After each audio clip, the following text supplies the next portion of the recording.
तो सबसे पहले बात विकसित भारत संकल्प यात्रा की। प्रधानमंत्री नरेंद्र मोदी ने आज विकसित भारत संकल्प यात्रा के लाभार्थियों से सीधा संवाद किया। पीएम ने इन सभी से वर्चुअल माध्यम से बातचीत करके उनके अनुभव सुने। पीएम ने अपनी सरकार को जन कल्याण के लिए समर्पित बताया।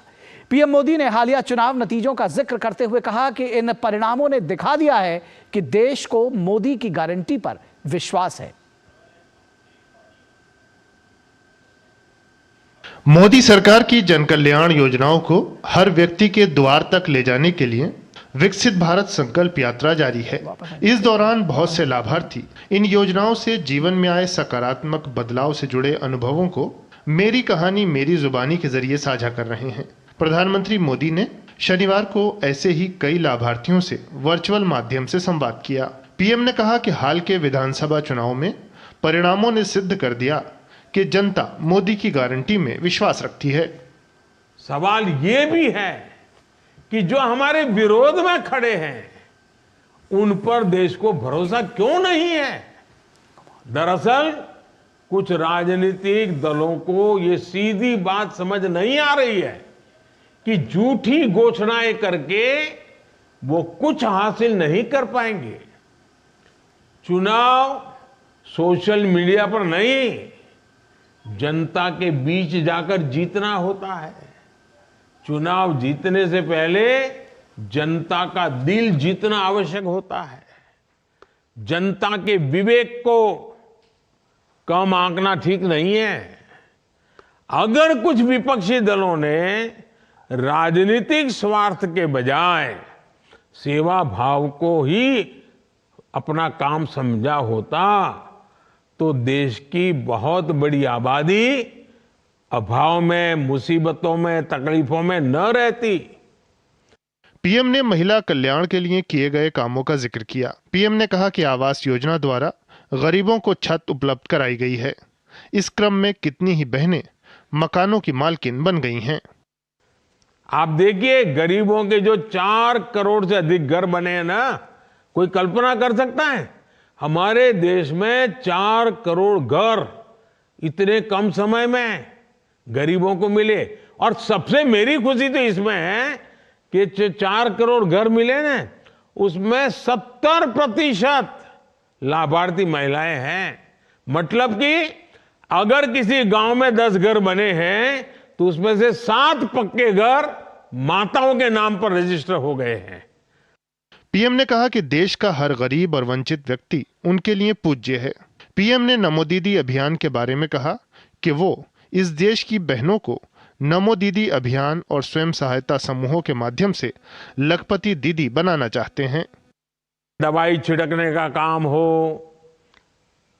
फर्टिलाइजर छिड़कने का काम हो, फसल को देखने का काम हो, पानी पहुंचाए नहीं पहुंचाए वो देखने का काम हो, ये सारे काम अब ड्रोन कर सकता है।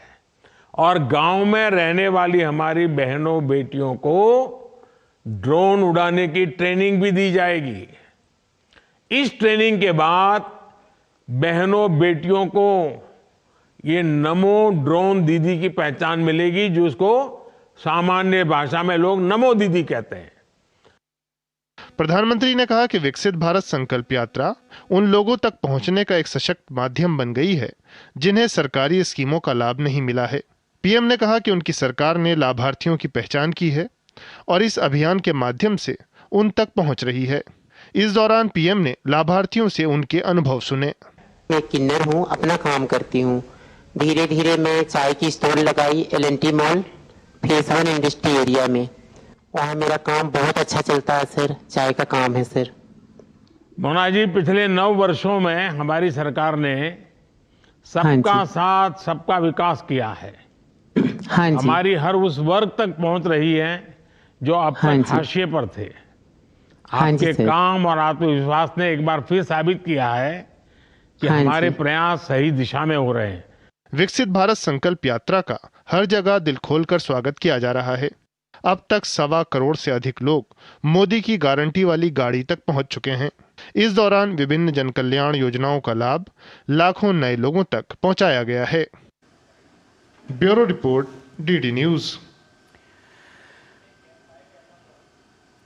और प्रधानमंत्री मोदी ने फिनटेक पर वैश्विक विचार नेतृत्व मंच इन्फिनिटी फोरम 2.0 को आज संबोधित किया। गुजरात की गिफ्ट सिटी में आयोजित समारोह को पीएम ने वर्चुअल माध्यम से संबोधित किया। पीएम ने नीति, सुशासन और नागरिक कल्याण को सरकार की सर्वोच्च प्राथमिकता बताया। पीएम ने कहा कि आज पूरी दुनिया भारत की तरफ देख रही है। पीएम ने सरकार द्वारा किए गए आर्थिक सुधारों के शानदार परिणामों का भी जिक्र किया। फिनटेक पर वैश्विक विचार नेतृत्व मंच इन्फिनिटी फोरम को संबोधित करते हुए प्रधानमंत्री नरेंद्र मोदी ने भारत की विकास यात्रा को सराहा। इस फोरम के दूसरे संस्करण को संबोधित करते हुए पीएम ने नीति, सुशासन और नागरिकों के कल्याण को सरकार की सर्वोच्च प्राथमिकता बताया। पीएम मोदी ने कहा कि पूरी दुनिया भारत की ओर उम्मीद भरी नजरों से देख रही है। आज भारत की ग्रोथ स्टोरी ने दुनिया को दिखाया है कि जब पॉलिसी को सर्वोच्च प्राथमिकता दी जाए, जब गुड गवर्नेंस के लिए पूरी ताकत लगाई जाए, जब देश और देशवासियों का हित ही आर्थिक नीतियों का आधार हो, तो क्या नतीजे मिलते हैं।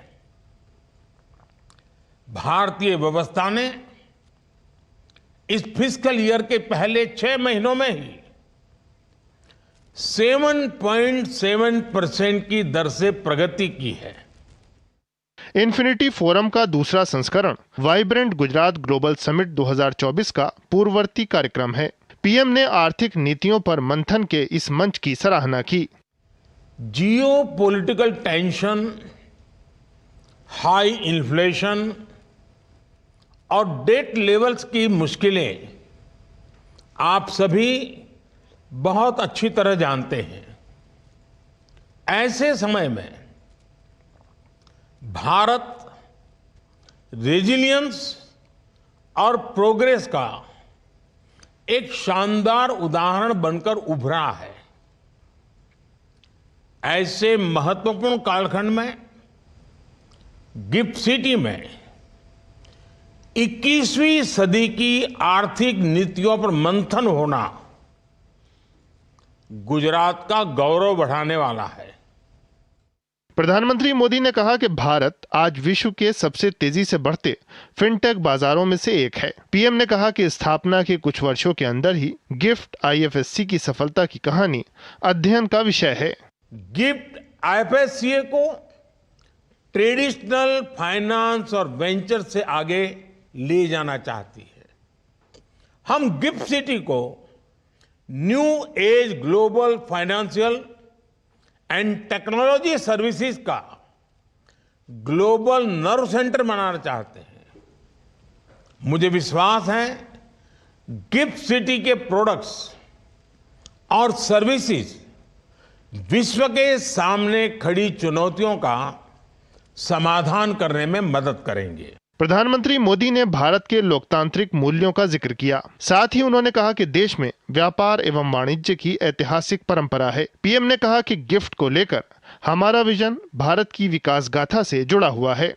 भारत एक ऐसा देश है जहां गहरे लोकतांत्रिक मूल्य है और ट्रेड एंड कॉमर्स की ऐतिहासिक परंपरा है।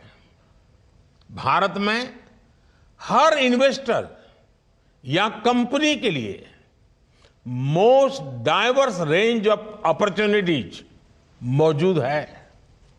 गिफ्ट को लेकर हमारा विजन भारत की ग्रोथ स्टोरी से जुड़ा है।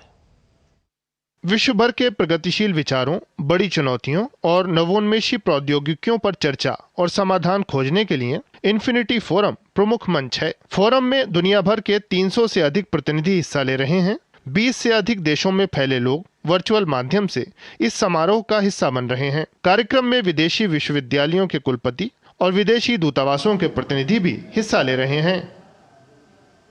Bureau report, DD news.